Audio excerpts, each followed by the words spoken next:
Now for our story. It was one of those rare days in early winter, warm and sunny with a deceptively spring-like quality. Nicholas Dorn, the young writer, and Peggy Douglas had driven over to the little place on Kenmore Hill Road, which Nicholas was interested in buying. He was filled with enthusiasm, full of eager plans for improvements. Now the two young people have parked the car on the driveway which slopes up to the house, have walked down through the garden to the little brook which rambles along at the foot of a little hill and back. This is my favorite spot on the whole place. You know what, Peggy? I was thinking we could level it off here into a terrace and plant a lawn. Make a wonderful place to have meals in the summertime. What do you think? Why, that sounds fine, Nicholas. You could load the food and things on trays in the kitchen, and I'd be the busboy, okay? Sounds like it would work all right. Oh, and I had another idea. A little whimsical, but I think it would be a lot of fun. Hear that sound? What sound? The brook. The babbling brook, you know. Oh. I didn't know quite what you meant, Nick. Yes, it's a pleasant sound. Sure you like it? Yes, I like it. What on earth? Well, it's a very important point. You see, I was thinking of piping it into the house. Piping? You mean the brook? Oh, not the brook itself, just the sound. We could put an amplifier out here and pipe the sound into the house. How does the idea strike you? Well, Nicholas, maybe I'm a bit old-fashioned, but I never heard of such a thing. Oh, Peggy. You know, I may be somewhat impractical, but I'm not entirely mad. Well, that's a comfort. I was only... Peggy, you're so serious today. Am I? Yes, you seem so far away. I'm sorry, Nicholas. It's just that... Something bothering you? No, not exactly. Peggy, I don't want to pry, but I wish you'd tell me. Might even be able to help a little in my blundering masculine way.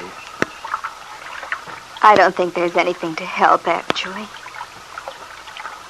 I've been thinking about Bill. I see. That man's here again. Business of Bill and his wife is quite a situation. Yes. Of course, for my money, it seems to me Meade was sort of a dope to act the way he did. What makes you say that? I mean, all this routine about not being able to tell you what was cooking just because he'd promised this Kit woman that he'd wait until she came back. Yes, it certainly was a silly way to act. But that's Bill. I'd like to meet this Kit. It comes right down to it, I owe her a vote of thanks. If it hadn't been for her, there wouldn't have been you and me. Oh, Peggy, darling, we're going to have such a good time, you and I. There's so many things we can do. Are there? What sort of things? Oh, for one thing, places we can go. For instance, we can go to Mexico for a few months. Or Alaska. Uh-huh. Later on, we might take a long trip. Go to England, Norway, anywhere we want to. Don't we ever stay home? Oh, certainly. This is our home base, you see. Well, it sounds exciting. But when do you get any work done? Don't worry about that. I'll get my work done. I can work any place. There it is again. What? That faraway expression, as if you're a million miles away. Look, Peggy, you know our agreement. If you're upset about this Bill thing, if you want to back out, you should tell me now. Tell me now before it's too late. Well, Nicholas, it's not that I'm upset exactly, but somehow... I think I understand.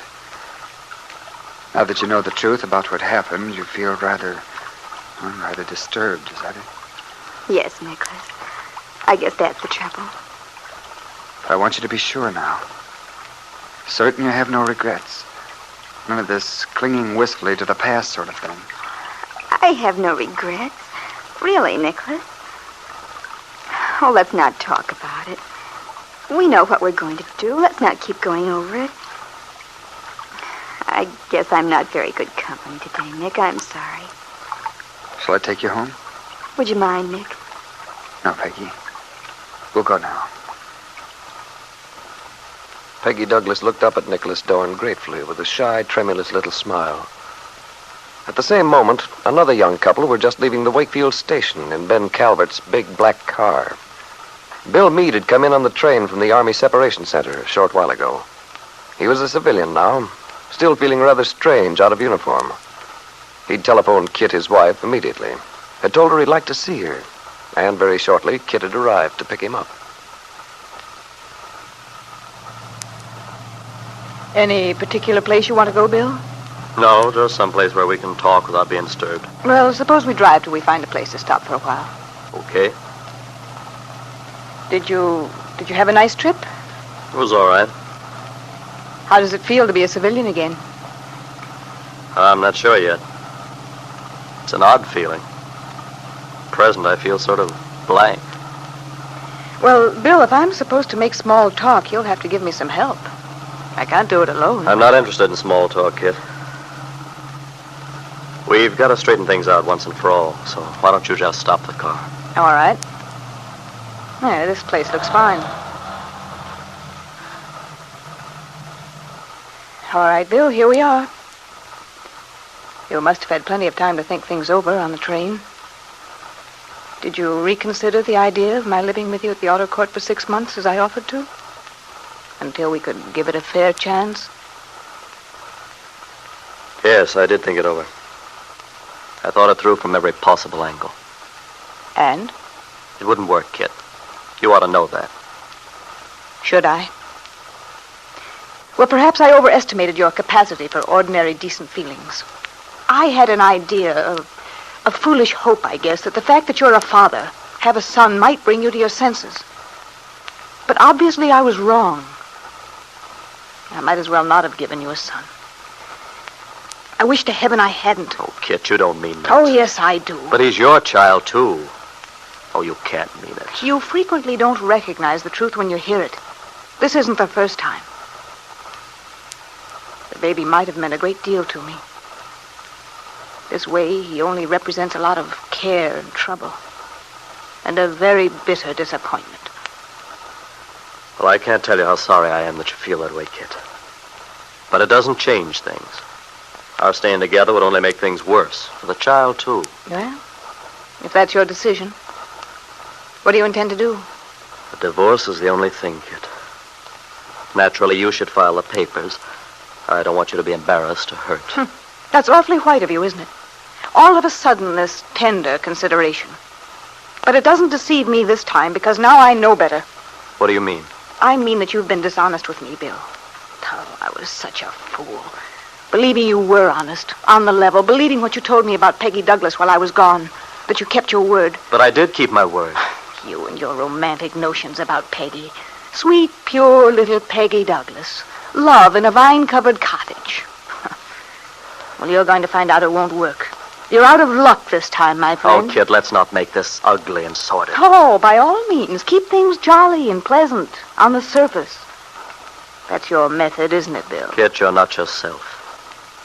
You ought to know from this that the situation can't continue. No, you're wrong. I am myself. And you're going to be a lot more shocked than you are now before this is over.